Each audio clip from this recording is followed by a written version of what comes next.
Living on Half a Dime a Day, by Sarah Elizabeth Harper, Monmouth. Section 1. Prefatory.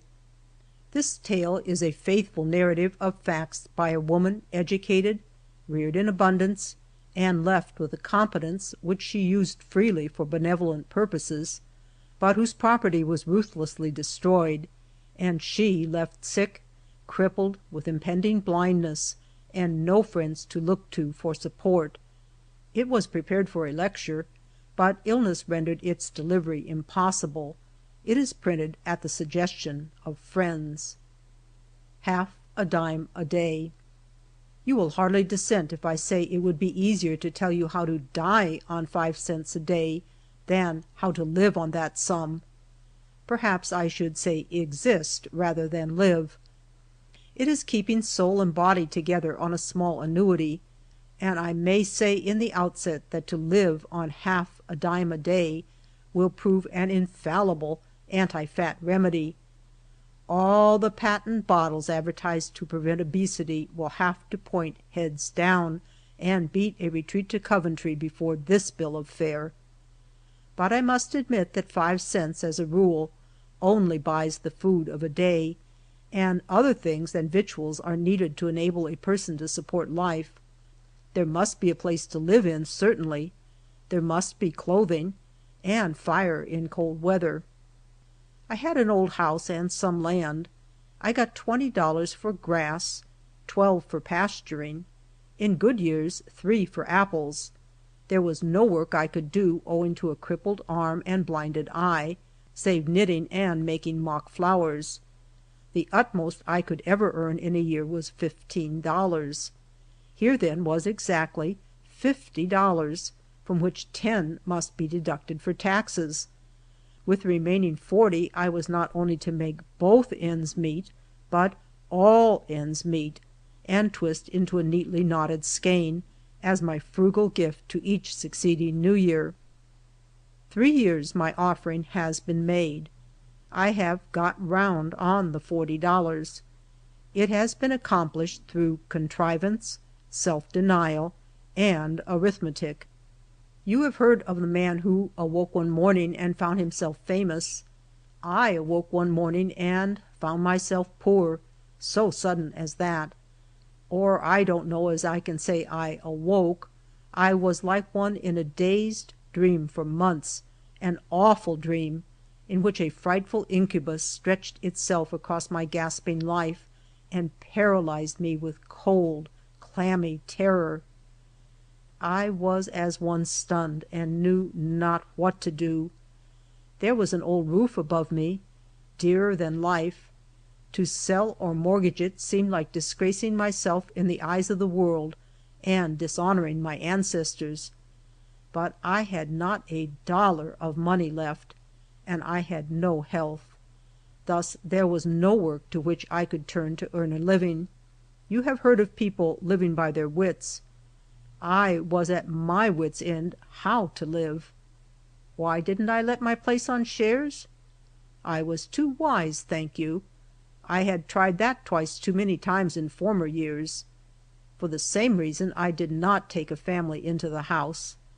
In that country place I could not have got rent enough to pay for the damages done the buildings, nor could I have borne the unavoidable noise and annoyance of a family in my ill health and nervous debility.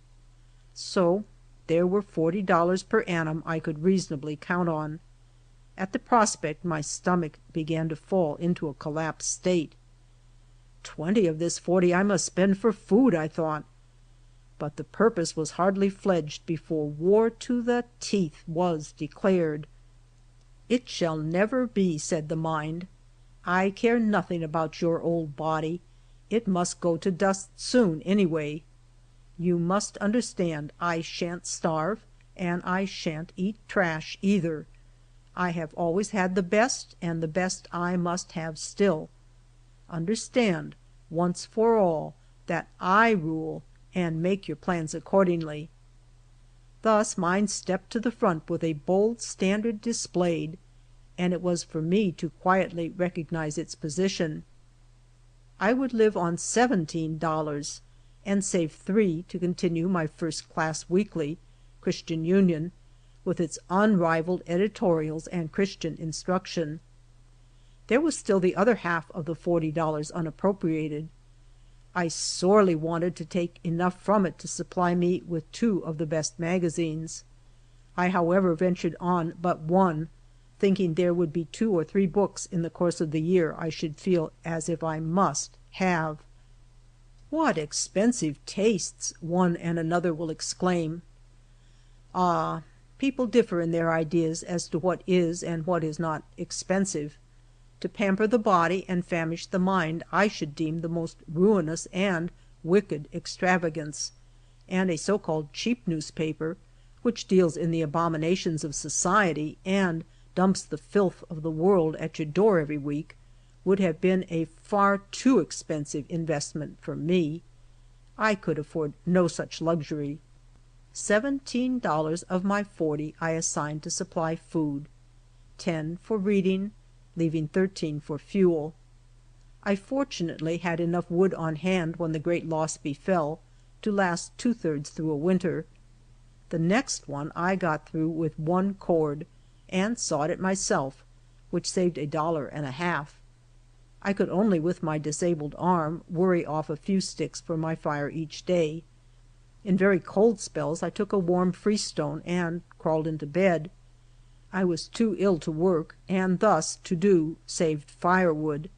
I would put mittens on my hands and read a while, and when the room became too cold for this, cover all up and think over what I had read.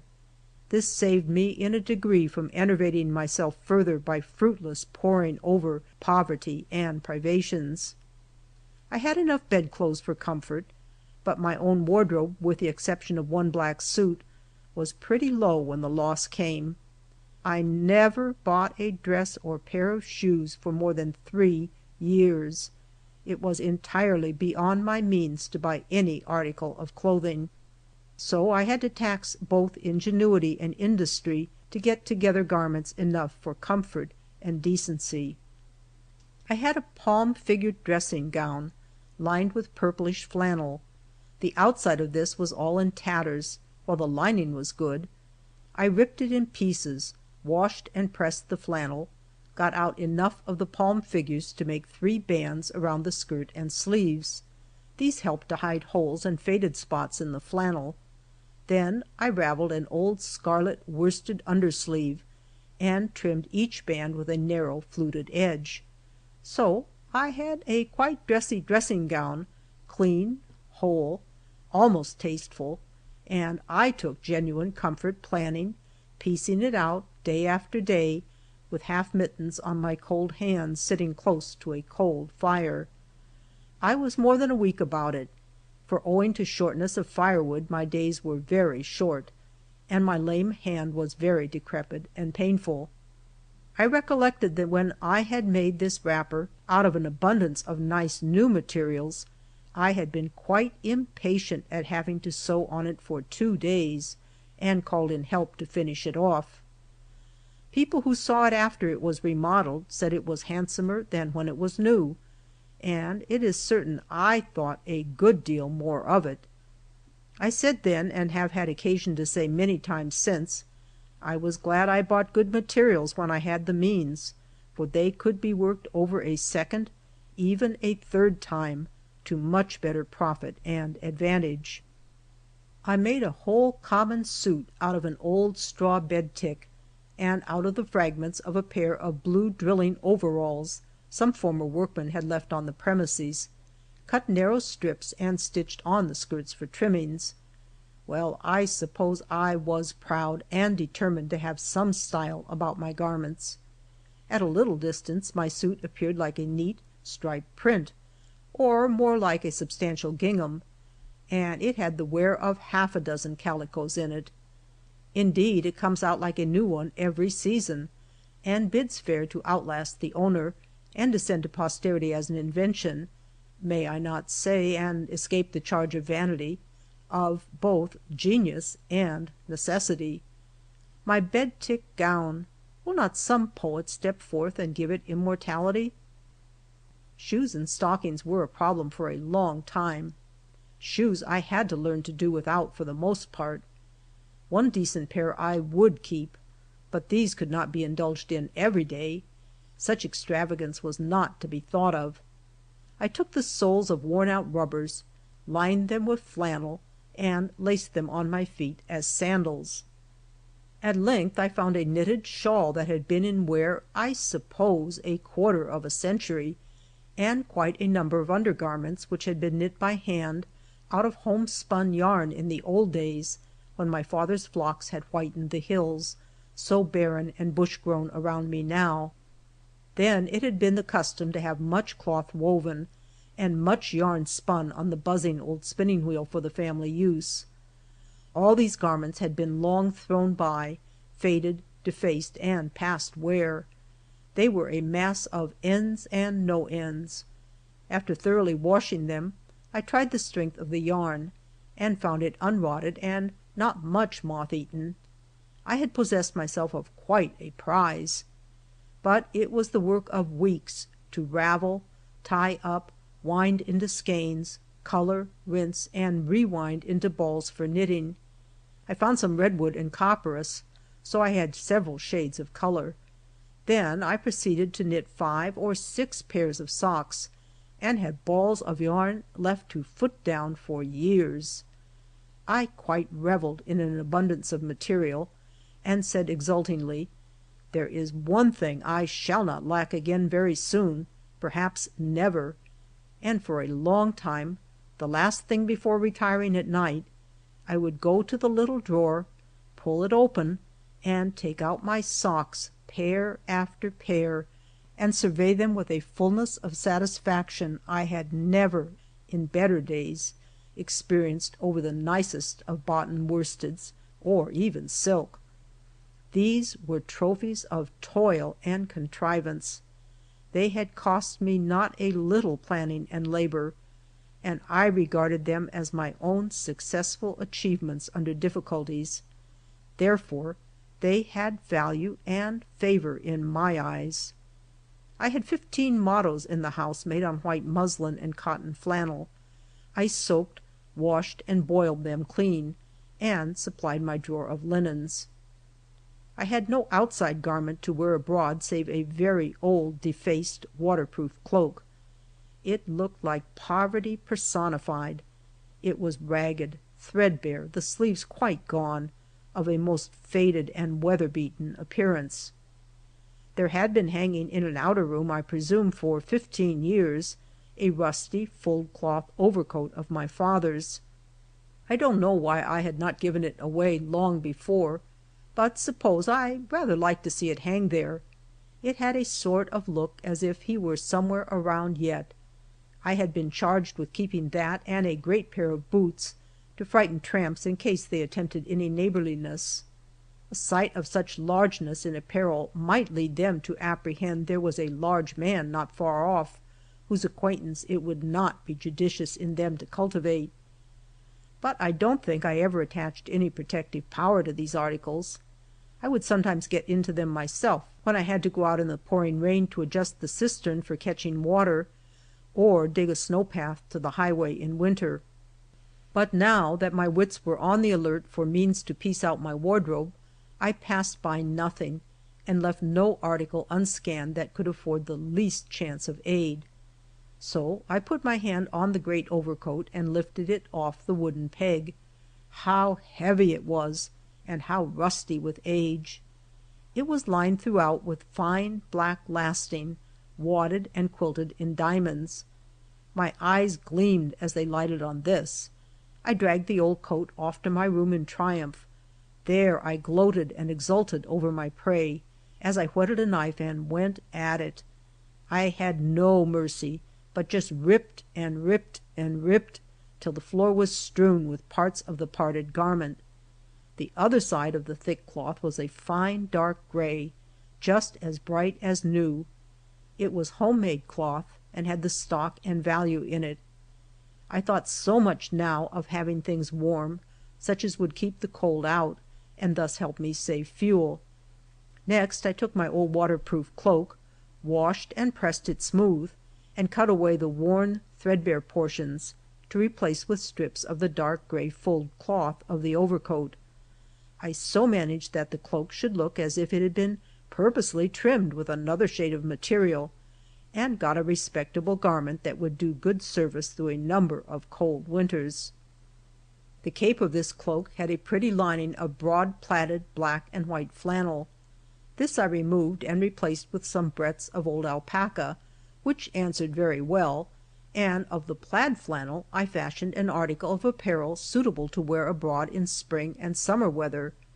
To make it a better size, I pieced and stitched black grosgrain ribbon around the edge, raveled a pair of undersized worsted hose to knit a fluting, and finished this with a ball fringe.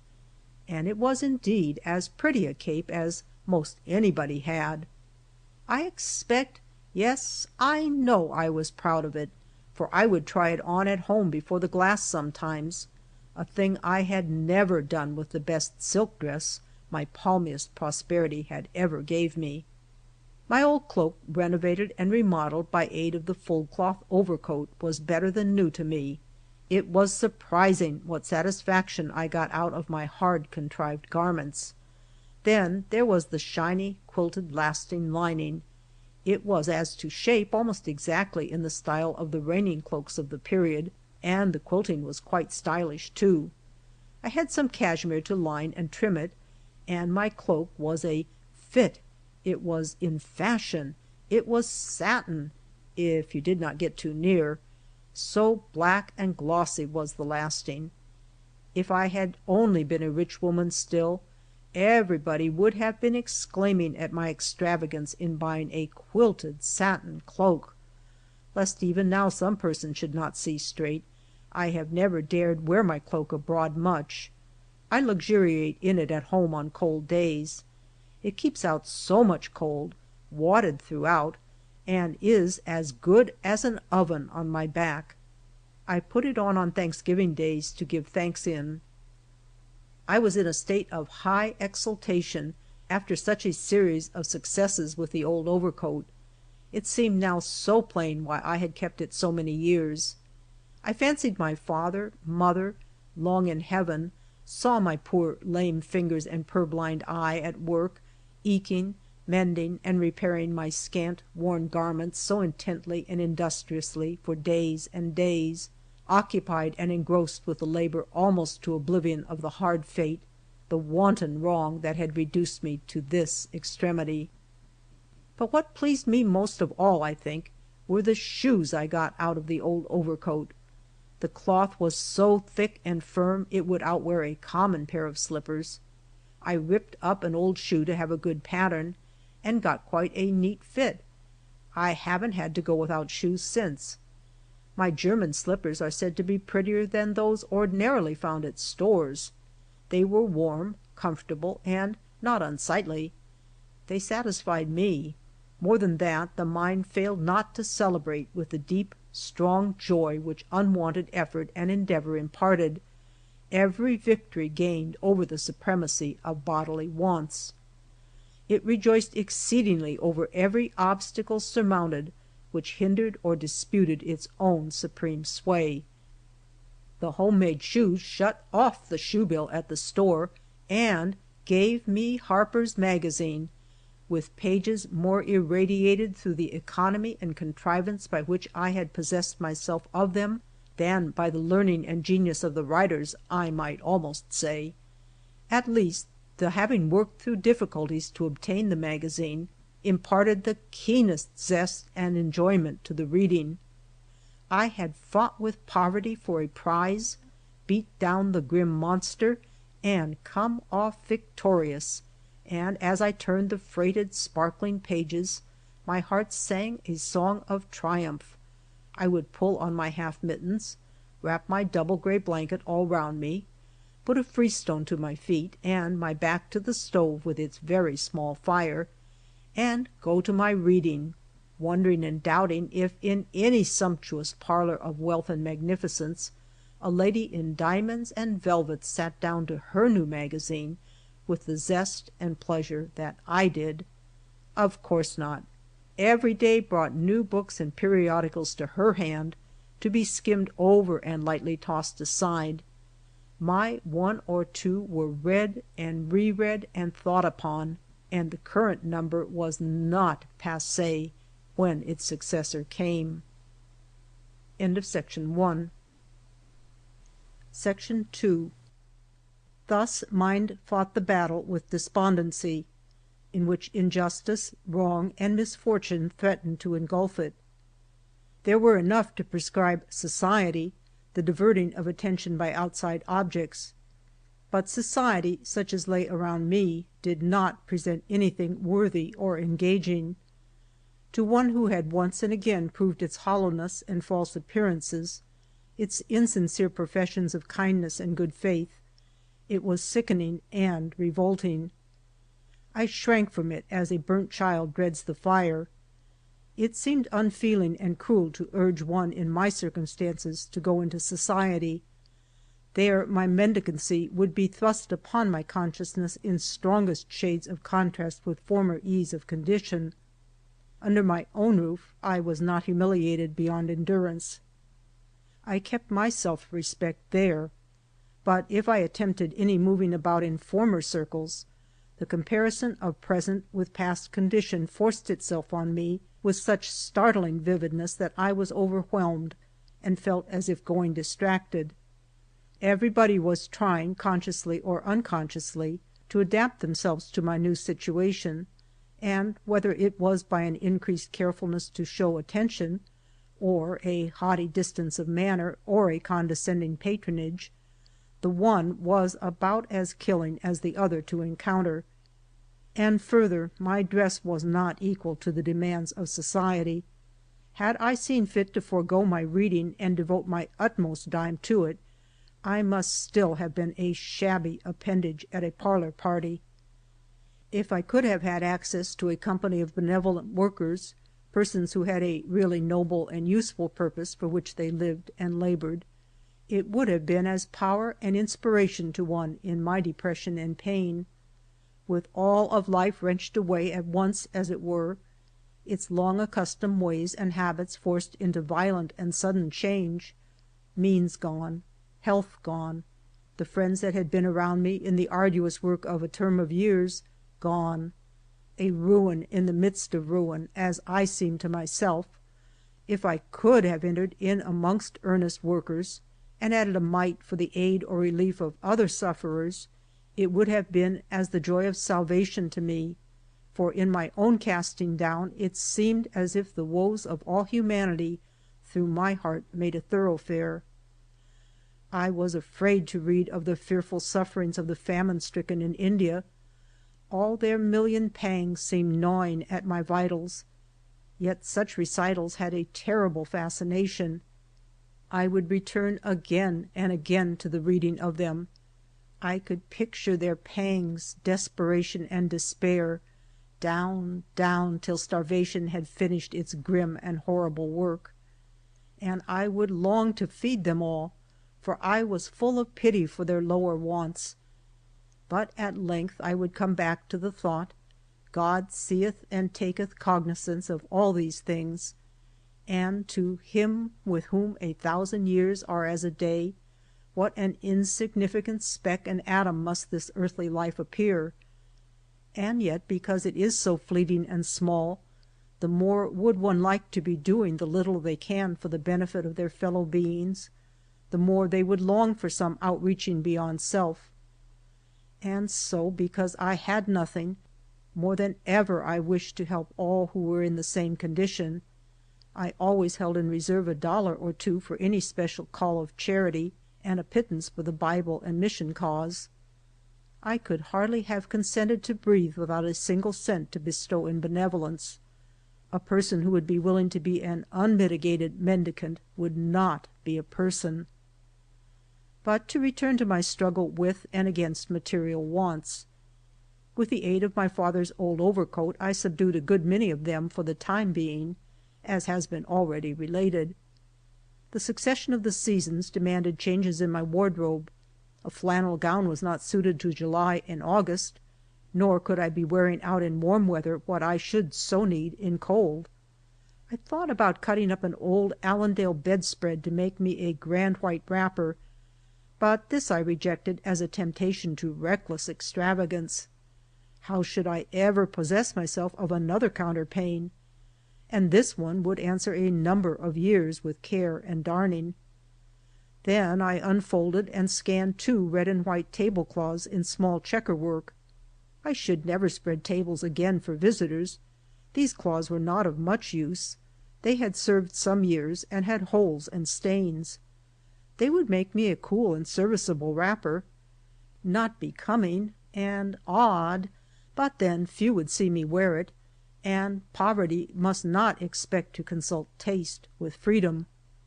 But then to wear a tablecloth for a dress, to take that on which food had been spread out for the support of the body, and make of it a covering and protection for the person? Would the tablecloth be elevated or lowered by such appropriation? It would be a divorcement from its natural uses. I refrained my scissors for a time. Though I might never want a tablecloth again, I would wait and plan a while before making the red checkered ones into a summer wrap. To buy a few yards of cambric or calico was out of the question. There was a fear of not bringing the year around by the most rigid economy. One day, behind the door of a dark closet, in an old room where a widow's goods were stored, of which I made no use and entered but occasionally, I put my hand on a cotton garment, and, rather wondering it should be there, took it to the light to see what it might be. It was a chocolate and white print dress that had been my mother's. I recollected of having given it to the girl who helped me through her last illness, directly after her death and burial. The girl had at that time occupied this old chamber. It appeared she had not taken the dress away with her, and year after year had passed by with it hanging in solitary disuse behind the dark closet door. It was almost as if my mother herself had come back to me. It brought such a vision of her as she was in her last days, her little bowed, trembling figure clad in the small figured calico wrapper my own nimble young fingers had made. It certainly seemed as if in this hour of need her arm reached from the unseen to offer aid, to offer what had been her own, and mother-like to offer her all. "Take it and wear it. It has stayed for a time like this," the mother voice seemed to say. So I brought it forth, touching it with a half-reverent awe. It was not long enough for me, but it had been made before the era of gores. There were 5 wide breadths in the skirt, so I could remove a whole one, divide it in 3 parts, and fold the remaining ones onto it. And whenever I caught a reflection of myself in a mirror moving about, it seemed as if it was my mother come back to me, as if in my loneliness, loss, and pain she had come and clothed me with herself. So the dress supplied far more than my bodily needs. It was company and comfort to my mind as well, and if tears rolled down and wet it sometimes, as the sight of it recalled but too vividly the blessed years when sympathy, protection, and love were my abundant possessions, they were soothing, relieving tears, for I said, "Mother still is somewhere, the going years are bearing me toward her, I shall hear her voice and have her love again." In life's supreme moments, when stern realities press close and hedge us in on every side, how does the mere superficial fall to naught? How trivial and below respect appear the occupations and pursuits of worldlings! Truly, what shadows they are, and what shadows they pursue! I saw people arrayed in finery and marveled that I could ever have done the like. I pitied the short-sighted, low-minded creatures and felt ashamed for them, absorbed in trifles, as if their clothes were their all. Everybody is as God made him, and oftentimes a good deal worse, says Cervantes. Very true, there is a better side to every nature, which if cultivated may bring forth passably good fruit, but it is too often left in neglect to be overgrown with rank and noisome weeds. It requires thoughtfulness, effort, self-denial to nurse it into growth, and most people dislike such labor as this. It is easier and pleasanter to go with the crowd and be one with them, live for the present moment in the gratification of the senses, not the least ashamed to admit, say it even self-approvingly, "It is my aim to take the first care of myself and live just as long as I can." This is on a level with, "Eat as much as you can, it is all you are sure of." Some are sure of considerable even if this is all. The kingdom of heaven can never come till everybody says and acts up to that saying, "It is my chief aim to help others, nor do I wish to live longer than I can be useful in the world." He liveth long who liveth well. Often I saw people rolling past in easy carriages, but the sight awoke neither envy nor longing in my heart. I was rather glad to be rid of it all. I had always preferred a walk to a ride, and style, circumstances, had placed riding beyond my power. Pain and apprehension of accident, having the sore, crippled arm, made riding something to dread and avoid as much as possible. I was distressed if asked to ride and had to refuse. I suppose some lady is wondering by this time what I did for a bonnet, and it is an easy task to give information on this point. I simply went without one. Hat or bonnet I had not for 4 years. As I make this assertion I have a misgiving that it will not be credited. I feel that it is an unparalleled one in the annals of modern life and custom, yet I could lay my hand on the book and solemnly assert its truth. A woman 4 years without a bonnet, in this enlightened land, in the latter part of the 19th century, not a particularly old or sick woman either, and one who read Mrs. Browning, the best magazines, and all the leading divines of the age at home. Was she demented? It is perhaps not for me to say. I can only admit that if I went abroad I wore a romance on my head instead of a bonnet, not the Blithedale. A false appearance, a deceitful show wrapped about in a screening veil, some shape of a hat destitute of trimmings, its barrenness concealed in friendly folds of barège. It was my one deception in dress, and I deemed it a pardonable, yea, a commendable one under the circumstances. I would rather wear a romance than a mortgage. I knit some winter gloves of ravelled black worsted, and for the rest one pair of lisle thread went through 4 seasons. They were washed from slate color to dirty white, and dyed in tea several times. I always felt my poorest when I wore them, and sat shamefaced and silent, as if struck dumb at sight of my own abjectness. The careful darns betrayed a watchful anxiety ever on the stretch, a ceaseless, laborious endeavor to be decent, and were, as so many not to be mistaken proofs of poverty, unwilling, extorted confessions of want. However hard it may be to do without the comfort, abundance, or elegance which may once have been our own, it is doubtless not a poor and useless lesson to learn how much we can do without, and yet suffer no essential loss of what is noblest and best. To fall or to rise from the adventitious to the real is, in truth, not a misfortune, for such as live in a vain show, when the power to make a show is gone, all is gone. But if life has deeper springs, then it can survive a drought, and make for itself some greenness and fragrance in a bare desert of poverty and pain. All that is adventitious, all that is human, may fall away from us. What are our resources then? Have we any? The trial will prove us, test our strength, and show of what metal we are made. A novice can manage a sailboat on a smooth sea under a smiling sky, when it does not need any managing. But let the winds roar and the breakers come, and the boat will go to the bottom unless there is a skilled, courageous hand at the post of duty. So any poor, weak life voyager can manage a calm. it is the managing of the crisis that is the test. End of Section 2. Section 3. But as to the half a dime a day, that is, the providing of food for that sum, it did not take that every day, by any means. I saved enough from this allotment to supply divers little necessary articles, a bunch of matches, spool of thread, paper of needles, even a gallon of oil now and then.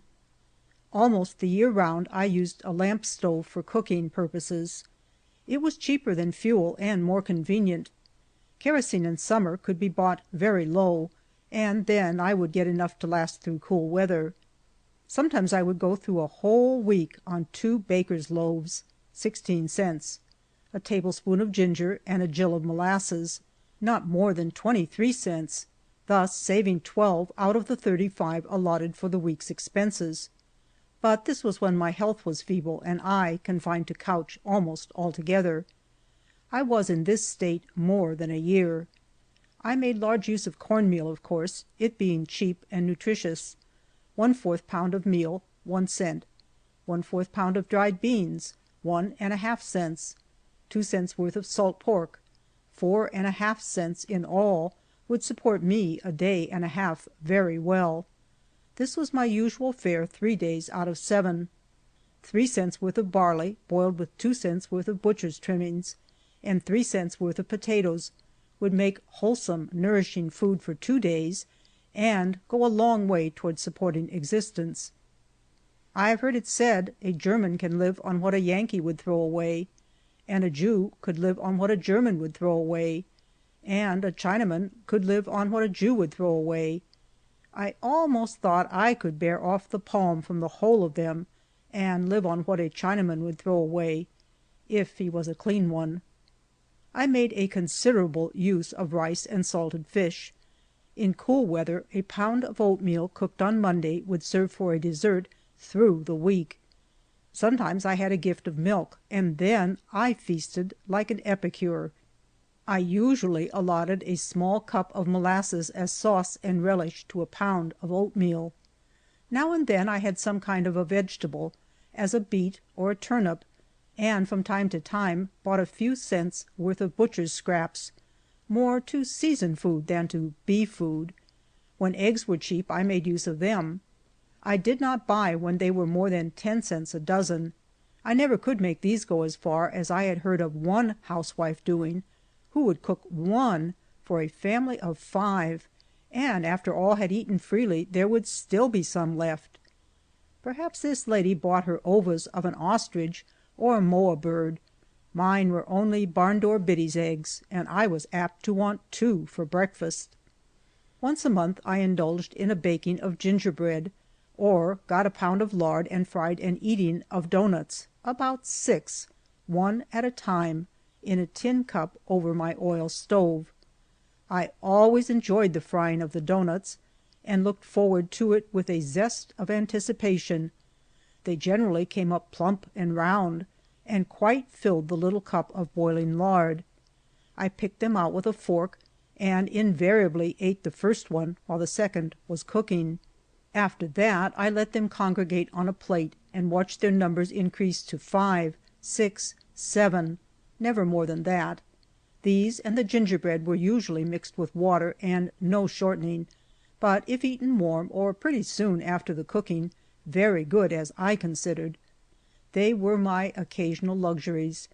I would think, as I tended my lonely doughnut in the small cup of fat, of the great panfuls of brown beauties I had cooked in former years, and thought very lightly of them, not ungrateful, but regarding a full supply of all good things for the stomach as a matter of course, never dreaming a time would come when I must choose between lower and higher food, a table spread for the body or a table spread for the mind, or of lessening the supplies of one for the sake of furnishing out the other. Once perhaps I should not have done thus. Not a few times have I been told by those who deemed themselves much wiser than I, that I was starving myself, that it was wicked not to take care of one's body. Nobody could live without good food. But my food was good, or I was greatly mistaken, for I ate it, devoured it, I might say, with the eager relish of a growing child. It lacked in variety, perhaps. It was not rich. It was fairly cooked and regularly taken, and of a kind to bring the best returns in health and strength. Of course, I had times of longing for the flesh pots of Egypt. On Saturdays I would think of the great bakings going on in the houses round me, and see in fancy the array of fresh bread loaves, pies, and sweet cakes on the pantry shelves. Almost seemed to inhale the odors of good cooking, and contrast this spectacle with my empty old cupboard, empty now and evermore, or with just a pint pot of oatmeal in a corner, and very likely my mouth would water till I buried myself in some book which exalted the value of the soul, and made contemptible the course of such as live supremely for the gratifications of the present life. Persons of this stamp would assert, directly or indirectly, the superiority of their method of living, and declare it the most quixotic, foolish, wicked thing to stint oneself in food and clothes. Folks must live. Why must they live? What must they live for? To eat and wear clothes? Allow me to say in all candor and reverence, I should rather die than thus exist.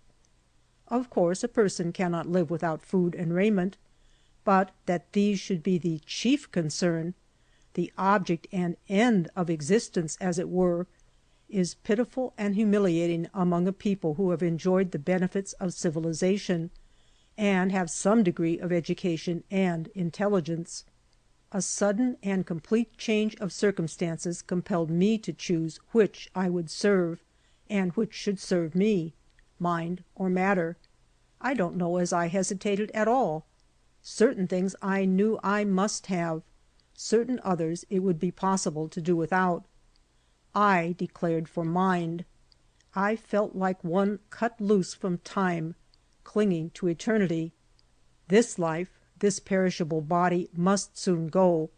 The little I could still manage to do must be for the immortal part. There was a certain tyranny of opinion to endure, afflictive enough, and on which I grew thinner than on dried beans and oatmeal. The best I could do was to hold myself aloof from it. Less than ever now could I allow others to lay down the law for me to follow. Stern necessity was compelling to a more decided and pronounced individuality than ever before. I make a brief digression to say I have been waiting a lifetime to canonize any who would afford me opportunity, but the first name is yet to be enrolled in my calendar of saints. It is amazing. I don't remember that I ever took the liberty to call any person to account as to their particular style and method of living, but no one enters my doors without taking me to task more or less sharply, often flinging stern reproach and condemnation on my unsocial, unnatural, morbid, monstrous way of life. Do not be too much alarmed. I am not quite an ogress or a tigress. I simply live by myself. As if no one ever lived thus before. Why, I know a dozen people who live thus, and are not scoffed at and condemned to death for it, as I am. As if I was to blame for being alone. Was it not hard enough to lose all near friends when comparatively young, and be left thus without being reproached for the aloneness, as it were? The first person who doesn't take exception, arraign, or denounce me on account of my quiet way of life, I wait to canonize. If I were to devour myself with envy of those happily constituted people, who, when near ties are broken, can readily form new ones, it would not help me to have a nature like theirs, and so it could not help my condition, but would rather render it more grievous.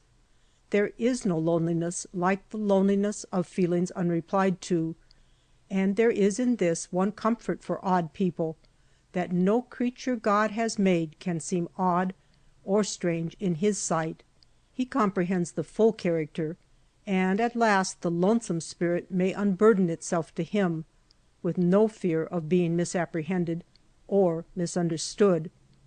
And yet, if there might be somebody who would think enough of earth and earthly things to treat them nicely, and yet not be engrossed in them and enslaved by them to the utter neglect and forgetfulness of higher and better things, such a choice sort of somebody it might be safe, pleasant, and helpful to have near. But so many live rudely and grossly, and care for no better way, do not believe there is any better way, and mock at refinement and insult good taste and order.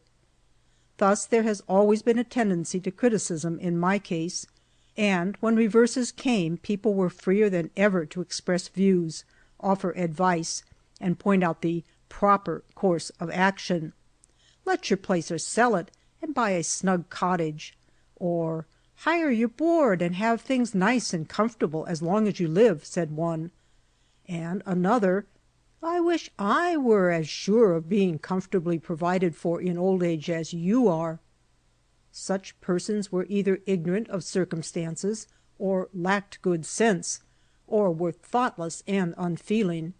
To let my place, experience told me, would be fraught with loss and annoyances my present state of health could not endure. As to selling it, I loved it better than life, and never understood I could get more than $600 for it. But if I could have got twice that sum and essayed to buy another, little would have been left for my support. My table would not have been much better supplied than at present, and life would not have been life away from the old home. If I had hired my board, the money would have slipped from me almost before I was aware, probably, and left me on public charity. My house might have held a few boarders, if I could have superintended them, but my crippled arm, poor health, and nervous depression would not admit of this.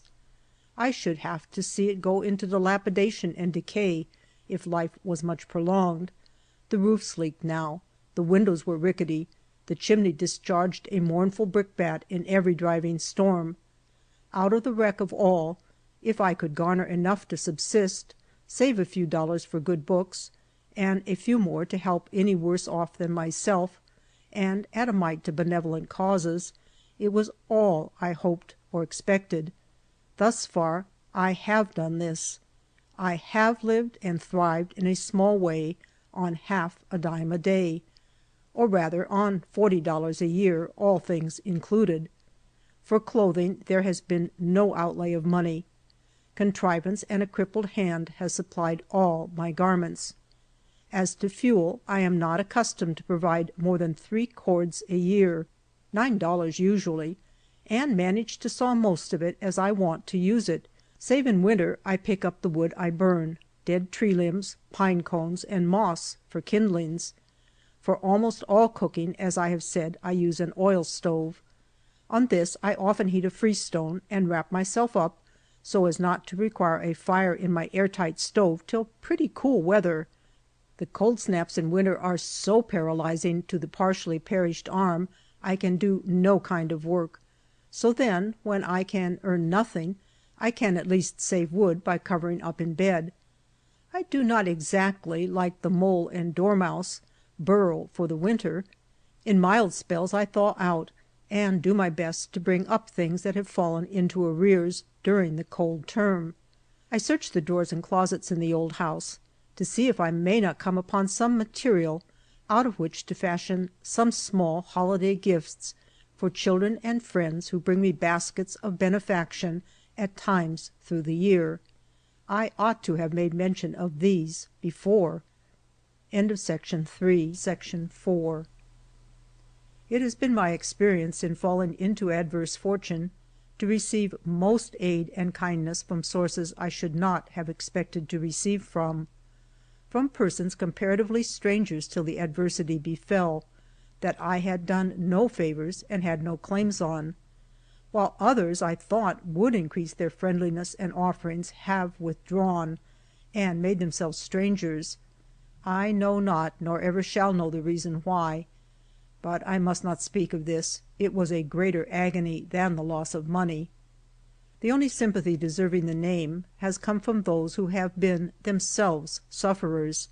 Many have mocked me with their pity because they did not know my pain. Others have ignored the great trouble and loss, and carried themselves as if it were but a morbid imagination, thus adding insult to indifference. Under most of the proffered advice or consolation, I have needed to pray every moment, "Forgive them, they know not what they do," for it all was but afflicting the afflicted. My most efficient aid has never come from the rich. They have made some casual proffer and soon forgot it, leaving me more distressed than before it was made. From the but moderately well off, from the widow in straitened circumstances, the best help has come. They have been more ready to divide their little than the rich to give out of such an abundance that they would never feel or miss the charity bestowed, if that be a charity which costs neither sacrifice nor self-denial. The friends of life's darker days will never be forgotten. They enable one to think better of human nature. That there are a few here and there who are drawn rather than repelled by adversity, who show a practical belief in the Bible which says, "Remember the poor," rather than in the Koran which says, "Deal with the fortunate." But it may be said, in this style of living there was no provision for incidental expenses or contingencies, and no one can live long without encountering these. Very true. When my gate fastenings were stolen, or when they evaporated, or the wind blew them away, I tied it together with strings. When the shed rained down too hard in one spot, I moved the woodpile to another. Fortunately, it never took more than 5 minutes. When 30 shot holes were put through a front window by some wanton hand, I closed the blinds and let it go. When the plastering dropped down in the rooms, I pasted patches of cloth over the bare brown laths. No money now for repairs. Such jobs must lay over till my ship come in. I was often told in these years that I must not look on the dark side, but pray and trust, and all would be well. I noticed the persons who were so ready with this advice were such as had ample means to meet all their necessary expenses and provide for contingencies. With well-filled stomachs, well-stored pantries, well-roofed dwellings, they came where all these things were wanting, and complacently, reprovingly, bade poverty and pain, "Look on the bright side, be resigned, trust and pray." I recoiled from them with inexpressible horror. I was as one stricken dumb. I don't know as any prayer passed my lips for months beyond an agonized groan, and I did not know what trust and resignation meant. I did not think about these things. Life was paralyzed. There were many who would say, "If you want anything, let us know." It is needless to say I never wanted anything on that invitation. Thus they would compel me to the asking of perpetual doles. There was acute suffering in the most sensitive faculties, and for honorable reasons. One who has no pride or ambition, no proper consideration for his standing in society, and would as soon hang helpless on the hands of others as strive for his own support, would not be worthy the name of man. There had been such a wrench and revolution in affairs that all my lifelong habits and ways were changed, and I didn't know myself or the world I was in. I even apprehended that real estate might become unreal beneath my feet. If the walls of my house had shattered down into a pile of jackstraws, I don't know as I should have been surprised, so overwhelming on me was the uncertainty, the evanescent nature of all sublunary things. One and another prayed for my fortune to come back. I should just as soon have thought of praying for my mother to come back. They said I must ask God to take my pain away. I don't think I ever did. Though I had no formula of words, the burden of my spirit was, "Make me like Thee, O Savior." I was to pray for daily bread, and I had it. But the loaf did not drop down from the sky, and as I opened the window come in and take a seat on the table before me. No miraculous manna was mine. God did not feed me by direct miracle. None the less He did feed me, however, because He did it through the action of powers and faculties implanted in my nature. Continuance, perseverance he stirred up to put forth utmost endeavor. Through self-denial and arithmetic I got my daily food. I believe in a special divine providence, but that it works within the sphere of natural and social laws, and employs them. "But you could make no provision for sickness on $40 a day," says one. That is true, but people who live with such severe simplicity will not be as liable to acute disorders as those who are more self-indulgent. Fevers, pneumonias, summer complaints, I felt no apprehension of, and they did not visit me. I had nervous debility, heart difficulty, and the crippled arm. This arm I would have felt more comfortable if I could have had spirits to bathe it in, but this I could not afford. Had any severe illness befallen, I must have mortgaged the house to pay bills. But mine were old chronic diseases that doctors or medicines could not much benefit, nor was I useful enough to justify much outlay. Thus I got along, with no end of blame, criticism, and misrepresentation.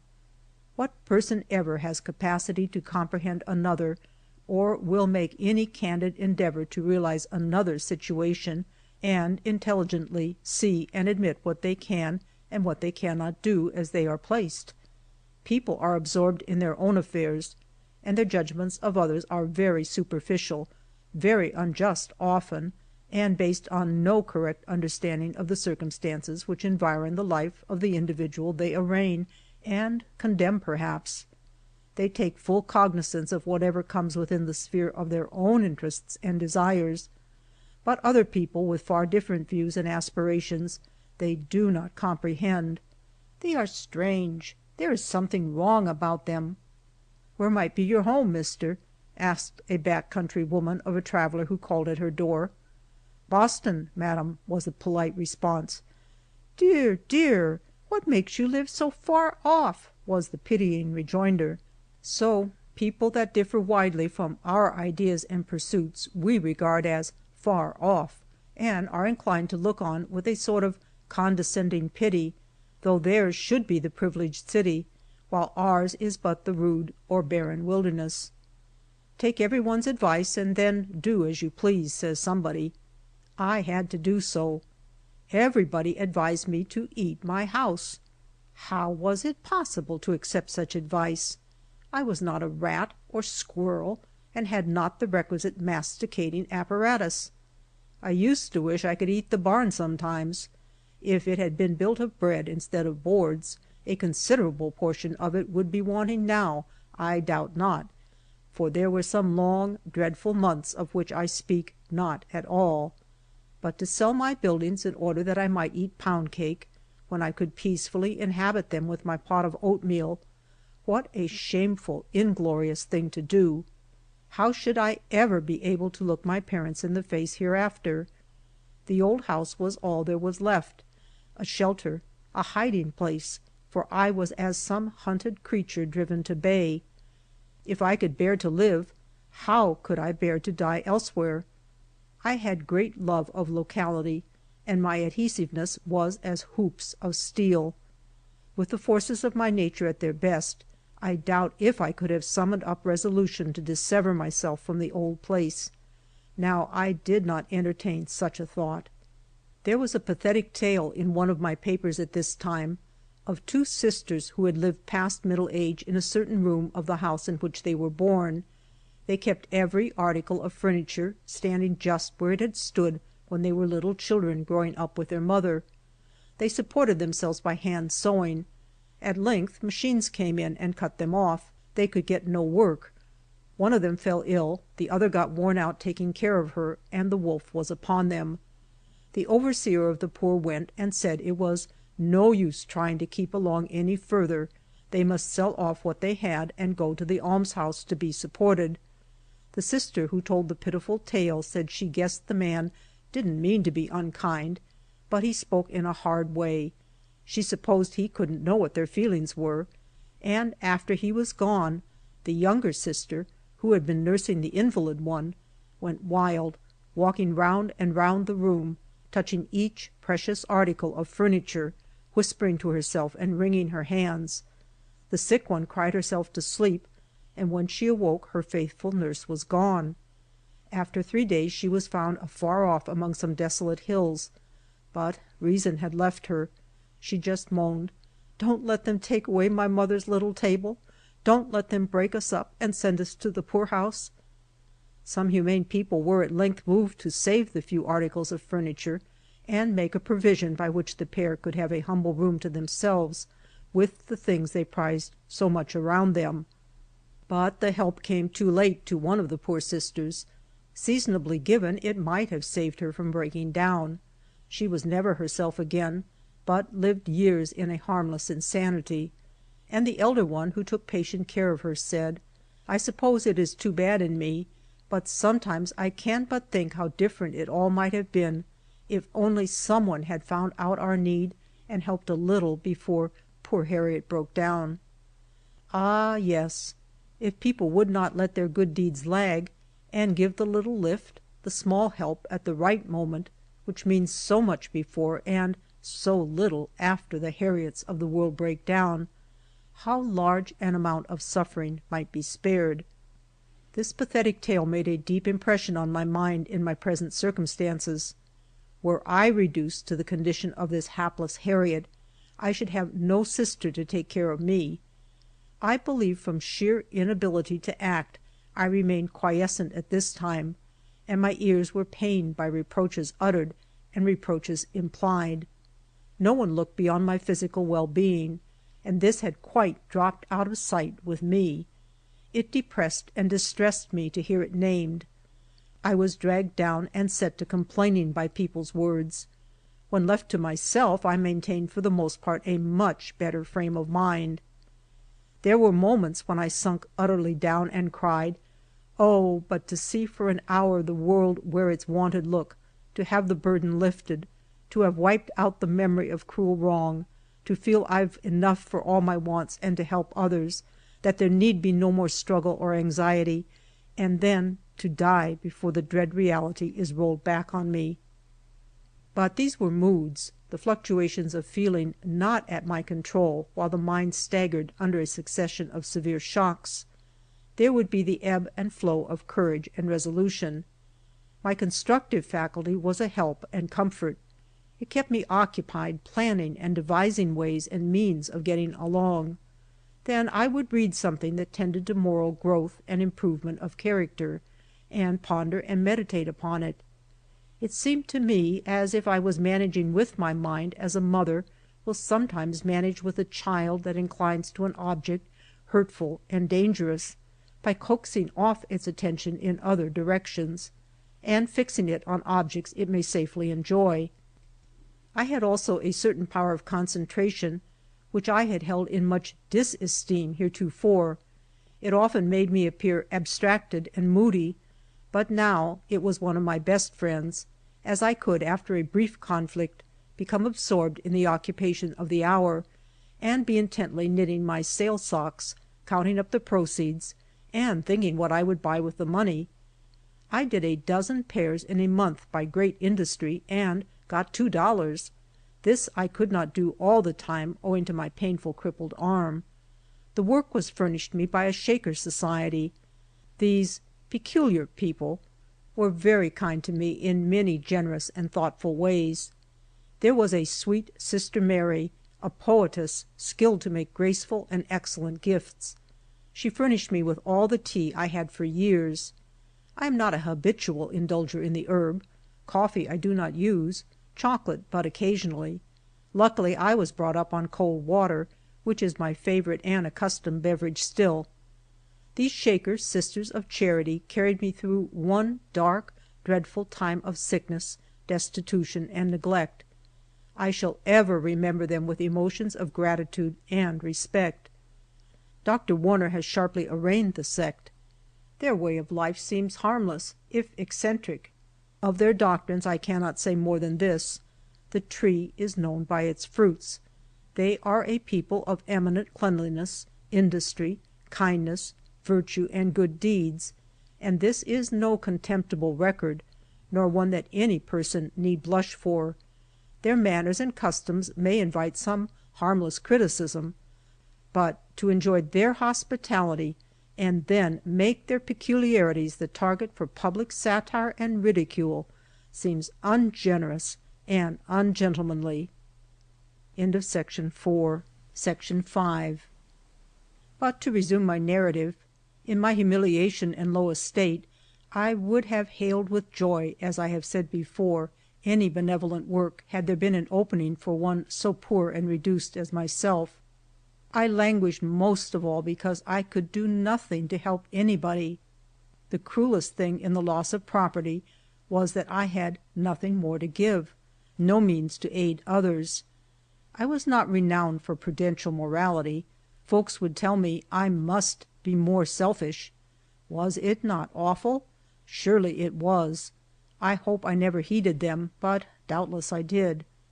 So at length the summing up of the whole story is, I have got along on $40 per annum for a number of years, and sustained sufficient vitality for a recluse, inactive life. A crippled invalid could not well lead any other. I have a few household articles held in reserve against emergencies. The best things, however, were parted with in my darkest time.